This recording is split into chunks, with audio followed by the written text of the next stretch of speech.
Hello à tous, on se retrouve pour le bilan de la semaine, marché boursier, marché crypto, et on va surtout voir qu'est-ce qui va se passer au cours des 5 prochains jours, et on finira par le suivi du DCA Challenge Bourse. Donc on commence par le VIX, sur la semaine, moins 11%, il s'est une nouvelle fois effondré, et c'est un niveau 12,46 qu'on n'a pas eu depuis janvier 2020 ici.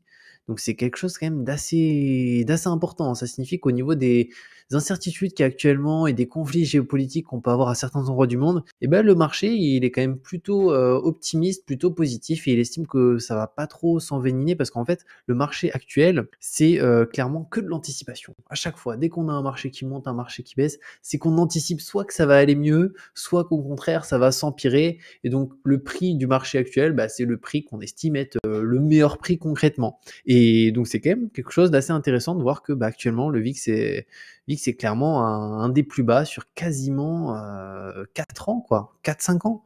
Donc c'est dingue. Ensuite, le CAC 40, marché français, ça fait l'inverse du VIX. Donc sur la semaine, 0,70% de hausse. Donc on est quasiment autour des 7300 points. Et pour le S&P 500, sur les 5 derniers jours, on est à 1,10%. Donc pareil, ça se passe extrêmement bien. Depuis le début de l'année, je crois, on est quasiment à plus 19. On est même à plus 19,23.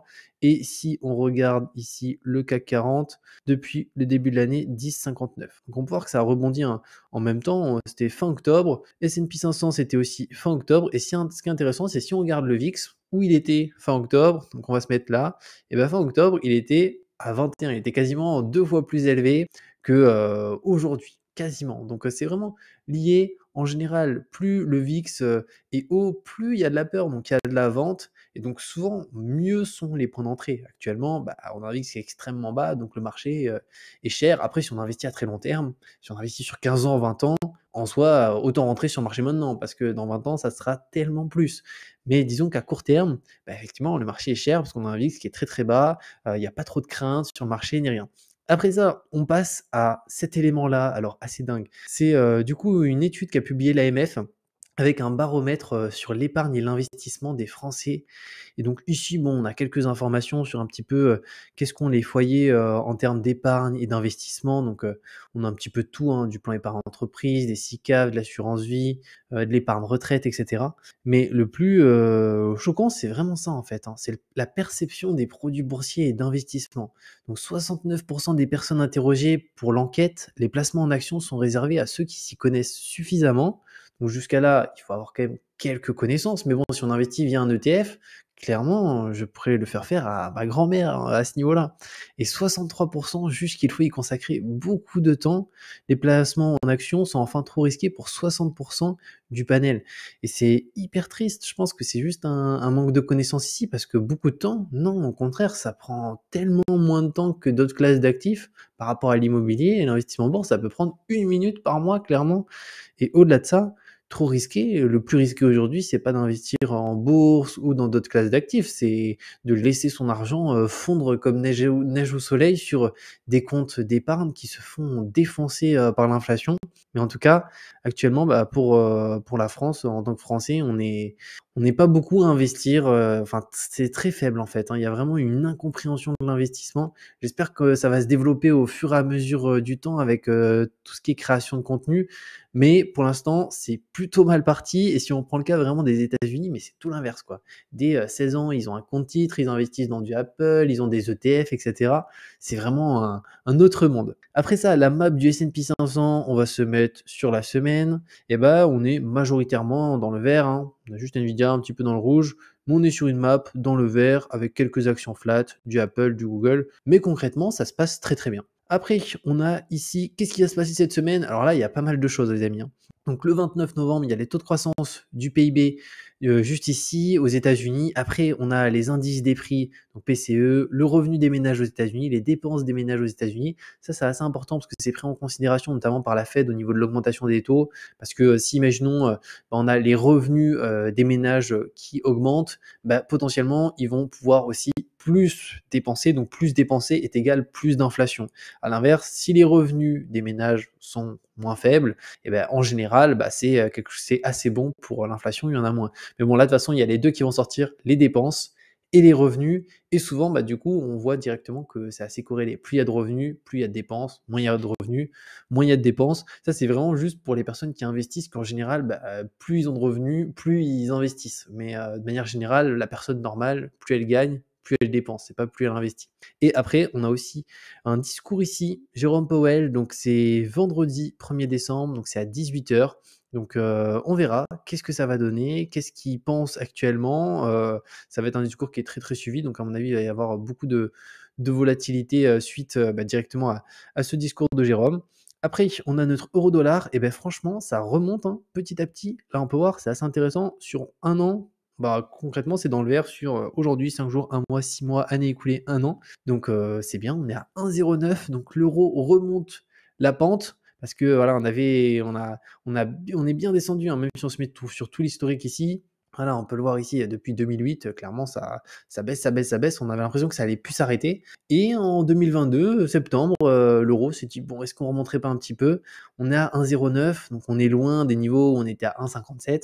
Mais voilà, faut être positif, faut espérer que petit à petit ça remonte un petit peu. Après, bien entendu, si vous pouvez vous exposer à différentes devises, bah c'est mieux clairement. Après, si vous investissez sur le marché US, etc., dans tous les cas, même si votre ETF il est coté en euros, vous vous exposez au dollar. Hein.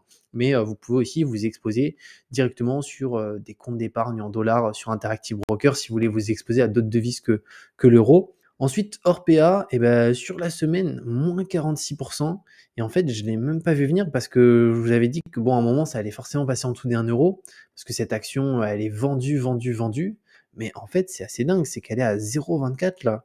Donc en fait, en un mois, elle a perdu 82 centimes. Donc elle était à 1,20 €, donc moins 77%. Donc là, sur 5 ans, on n'est pas loin des moins 100%. Donc au final, voilà, pour ceux qui tiennent une action, ça peut pas aller à zéro. Vous allez voir que ça peut encore descendre. Hein. On peut aller à 0, 0,1 et même à 0 concrètement. Donc après, bien entendu, il y a aussi tout ce que détient Orpea. Orpea, ils détiennent. En fait, c'est pas forcément corrélé le prix de l'action directement, parce qu'aujourd'hui, le nombre d'actions en circulation, si on fait bah, fois le prix de l'action, c'est bien inférieur à ce que possède Orpea avec bah, certainement des EHPAD qui ils ont fini totalement de payer, qui leur appartiennent, etc. Donc réellement, ils pourraient récupérer plus d'argent que la valeur qui est ici. Bon, faudrait vérifier, mais ça n'empêche que voilà, un actionnaire peut se faire ruiner littéralement. Donc voilà, faire très attention de toute façon sur les titres comme ça qui se font tracher parce que voilà, ça ne monte quand il y a un scandale, etc. La baisse peut durer des années et ça peut aller à zéro. Après les cryptos, alors là, sur la semaine, au niveau des cryptos, eh ben, ça se passe encore une fois très très bien pour le moment. Donc ça tient les niveaux. ETH toujours au-dessus de 2000 $. Et pour le coup, ce qui est assez intéressant, hein, j'ai pas le graphe, mais je regardais, mais Ethereum, franchement, si ça prend en fait les prochaines résistances, il y a des résistances à 2500, 3000, mais c'est pas des grosses résistances, donc ça m'étonnerait même pas d'avoir un Ethereum qui passe de 2000 à quasiment 3000 assez rapidement. Et après, ça peut être bien entendu l'inverse, hein, mais c'est si pour le coup ça se passe bien au niveau des cryptos et qu'on a des ETF spot validés par la SEC, à mon avis, sur Ethereum, il a un gros rattrapage à faire face à Bitcoin, quoi, hein. Ce Bitcoin, il est déjà au-dessus des moins 50% par rapport à son ATH. Ethereum, il est même pas à moins 50%, il est encore à moins 55%. Donc il y a vraiment une possibilité d'augmenter beaucoup plus en sachant qu'il a toujours plus performé que Bitcoin. Mais bon, on verra tout ça. Et après, il y en a certains alts, donc Doge, moins 5, Matic, moins 10, Avax, moins 7. Et après, on a aussi BNB de Binance, moins 6. Il y a pas mal d'actu avec Binance. Et Link, ça se passe bien, hein, plus 5, donc c'est pas mal. Les réseaux sociaux, qu'est-ce que ça donne? Donc les volumes des tweets, bah, on peut voir qu'on repart sur des petites montées. Donc ça, c'est vraiment bien parce qu'on était vraiment dans une descente là depuis 2022 ici, hein, ça faisait que descendre. Là, on a un petit intérêt, donc tant mieux à ce niveau-là. Si on descend, alors là, non, ça, on va pas regarder directement cet élément-là. Bon, page Wikipédia, de toute manière, après ça va quand même réduire avec le temps parce que les personnes vont savoir qu'est-ce que c'est que Bitcoin. Et les vues de vidéos, et ben pour le coup, ça reste encore très très faible. En tout cas, pour les vidéos YouTube, on peut voir que voilà, c'est pas encore fou. On voit pas de remontée littéralement. Si on regarde là on est sur 12 mois. Si on regarde sur All, on est encore très très faible par rapport à 2021. Donc à voir. Pour l'instant, il n'y a pas vraiment de gros nouveaux entrants sur le marché et ce qui pourrait peut-être faire la différence, c'est la validation de ces ETF spot qui ferait rentrer des liquidités. Affaire à suivre en tout cas. Après, qu'est-ce qu'on a d'autre? Au niveau des actus, le fils de Christine Lagarde perd 60% de ses investissements crypto. Il m'a royalement ignoré. Alors, Christine Lagarde, elle est vraiment contre, hein, les cryptos. Et ce qui est assez intéressant, c'est que elle dit: «Mon fils, bah, pour le coup, voilà, il a perdu 60%», comme si c'était un enfant de 16 ans, 17 ans et cetera. Le fils, il a 35 ans. Donc, enfin, c'est indiqué un petit peu plus bas, je l'ai vu où? Alors je crois qu'il l'avait indiqué, je vais essayer de retrouver. Oui, c'est là, elle en a 2. Donc pour le coup, il y en a un, il est né en 86, l'autre en 88. Donc après, voilà, chacun fait ses investissements et surtout, on ne sait pas du tout dans quoi il a investi et combien il a investi. Parce que oui, et perdre 60% en crypto, bah, bien entendu, c'est possible. C'est possible de perdre 60% aussi sur une action en bourse. Voilà, c'est réalisable, hein, mais on ne sait pas du coup dans quoi il a investi, et cetera. Mais en tout cas, elle est vachement contre les cryptos. Et en plus, quand on voit ici concrètement l'inflation depuis que Christine Lagarde est là, bon, Christine Lagarde, elle est là depuis du coup 2019, bon, elle est à la tête. Bon, voilà, 2019, on était ici. Au final, ça a fait que monter. Actuellement, on a une inflation bah, à plus de 4%. Mais encore une fois, ça, c'est l'inflation, je pense, un peu théorique, parce que si on prend le panier d'achat moyen d'un ménage, etc., à mon avis, on est certainement autour encore des 5-6%. Donc voilà. Mais en tout cas, Christine, elle aime pas du tout les crypto-monnaies. Ensuite, on a Binance avec CZ, qui est le fondateur, qui du coup quitte son poste de CEO et va donner son poste à quelqu'un d'autre. Parce que pour le coup, on le sait, hein, Binance, ils sont attaqués depuis des semaines, des mois maintenant, par les US et de partout littéralement. Et CZ, c'était aussi notamment par des potentielles affaires de blanchiment d'argent, alors lui ou ses équipes. Et donc, du coup, il a décidé de laisser la main, en bon terme par contre avec Binance. Il a aussi écopé du coup d'une amende de 50 millions de dollars et aussi il a dû verser 175 millions de dollars à la justice américaine dans l'attente de son jugement prévu pour le mois de février prochain. Et en attendant, donc le PDG de Binance, il peut retourner à Dubaï, c'est où il a élu domicile.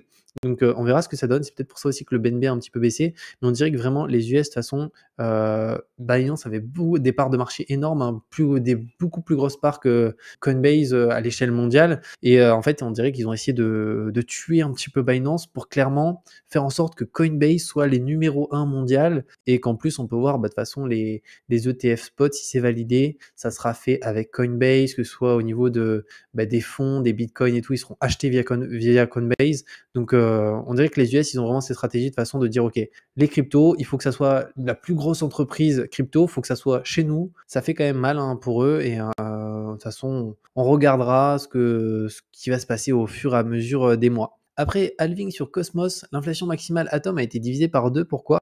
Alors Cosmos, je sais qu'il y a certaines personnes sur la chaîne qui investissent dans l'univers Cosmos avec Atom, ce qui est aussi mon cas, j'ai un petit peu de Atom. Et pour le coup, c'est un token où de base, il y a énormément d'inflation et donc il faut qu'il soit stacké via sa ledger ou directement une plateforme ou autre. Et pour le coup, bah là, ils ont fait en sorte que bah, ils vont réduire, enfin l'inflation a été divisée par 2 par rapport à ce token. Donc pour le stacking, bah, ça va être un petit peu pareil. Donc on peut voir Atom, c'était jusqu'à 20% d'inflation par an. Donc si on ne faisait pas du stacking avec les Atom, bah, concrètement, on perd beaucoup de pouvoir d'achat chaque année. Donc là, ça a été réduit à 10%, et ça, c'est plutôt bon signe, en tout cas, pour cette crypto, parce que c'est une crypto qui, malheureusement, n'a jamais pété très très fort, alors qu'en soi, c'est un super bon écosystème. Donc on verra ce que ça donne, mais c'est plutôt une bonne nouvelle pour le Atom. D'ailleurs, ça l'a déjà fait monter là au cours des dernières 24 heures, donc là, à 9,83%. Donc ici, là, cet article, il date un petit peu, enfin, c'était cette semaine, mais voilà, là, durant la semaine, ça a pris autour des 9-10%, et parce que normalement, ça devrait quand même être une bonne nouvelle pour le marché par rapport aux investisseurs. Donc on verra tout ça. Et on finit par le DCA Challenge, donc 26 novembre 2023, on est dimanche, donc journée de clôture 0,15. Et mince, je me suis pas mis sur la journée de la semaine, alors je vais la sélectionner. Et sur la semaine, 0,84. Donc on fait une nouvelle fois, il me semble un petit peu moins bien, hein, que le S&P 500, indice.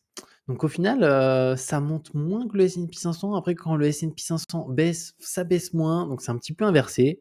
Après, de toute manière, au niveau de ce portefeuille, c'est à voir sur le long terme. C'est un petit portefeuille DCA que j'ai décidé d'ajouter au bilan de la semaine, etc.